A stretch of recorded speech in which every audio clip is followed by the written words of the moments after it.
लोहपुर नाम के गांव में श्याम नाम का एक लकड़हारा था। वो जंगल में जाकर लकड़ी काटकर अपना और अपने पूरे परिवार का गुजारा करता था। उसके परिवार में उसकी पत्नी और 2 बच्चे रामू और पिंकी थे। एक दिन श्याम लकड़ियां काटकर घर आता है और कहता है, कल ही मिस्त्री ने मुझे बताया था कि उनसे कुछ बनाने के लिए मोटी और वजनदार लकड़ियां चाहिए। तुम चाय बनाओ, वो आता ही होगा। हाँ, आप हाथ मुंह धो लीजिए, मैं चाय रखती हूँ। रानी ने चाय चढ़ा दी और तभी उसका दरवाजा खटखटाता है। पापा, मिस्त्री चाचा आए हैं। श्याम तुरंत वहां जाता है। मैं तो आपका ही इंतजार कर रहा था। ये देखिए, वाह, यहाँ तो बहुत बड़ी लकड़ियां लाए हो और मोटी भी हैं। मिस्त्री उन लकड़ियों को उठाने जाता है, लेकिन उससे लकड़ियां उठाई नहीं जा रही थी। अरे श्याम, इतनी भारी लकड़ियां तुम कैसे उठा लेते हो? साहब, अब आदत हो गई है। मुझसे अकेले ये लकड़ियां नहीं उठेंगी। तुम्हें मेरे साथ आना होगा इन लकड़ियों को मेरे कारखाने तक छोड़ने के लिए। हाँ साहब। मिस्त्री ने श्याम को 1000 रुपए दिए। फिर दोनों वहां चाय पीते हैं। सुनो श्याम, आज ही शहर से बड़ा काम आने वाला है। पैसे भी अच्छे मिलने वाले हैं। उन्हें शुद्ध कारीगरी वाली सामान चाहिए। मुझे अब से ऐसी ही मोटी और बड़ी लकड़ी चाहिए।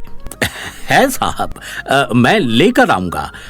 चाय पीने के बाद वो दोनों निकलते हैं। श्याम वो लकड़ियां अपने कंधे पे लेकर मिस्त्री के साथ उसके कारखाने पर चला जाता है और वहां लकड़ियां छोड़कर मिस्त्री को प्रणाम करके लौट आता है।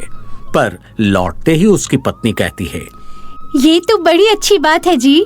श्याम ने वो पैसे रानी को दे दिए और कहा, रानी सुनो, इन पैसों से बच्चों की स्कूल फीस भर देना। ठीक है, बच्चों की स्कूल फीस 800 रुपए है, तो मैं बचे हुए पैसों से घर का सामान लेकर आऊंगी। रानी ने बच्चों के स्कूल की फीस भर दी और लौटते वक्त राशन का सामान लेकर लेते हुए आई। भगवान ऐसी ही कृपा बनाए रखे हम पर। अगर ऐसे ही चलता रहा तो सब ठीक हो जाएगा और हमें पैसों की कमी नहीं होगी।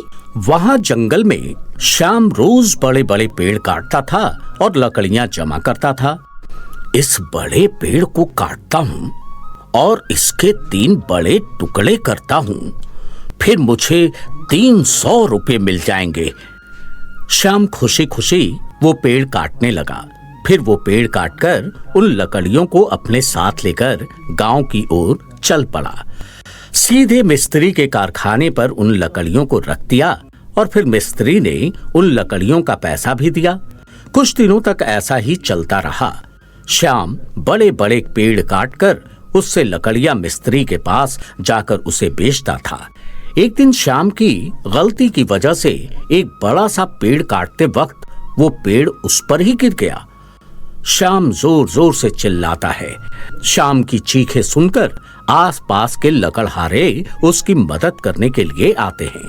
वहां आकर उस पेड़ को हटाते हैं और श्याम को तुरंत अस्पताल लेकर जाते हैं। वहां डॉक्टर श्याम का इलाज शुरू करते हैं।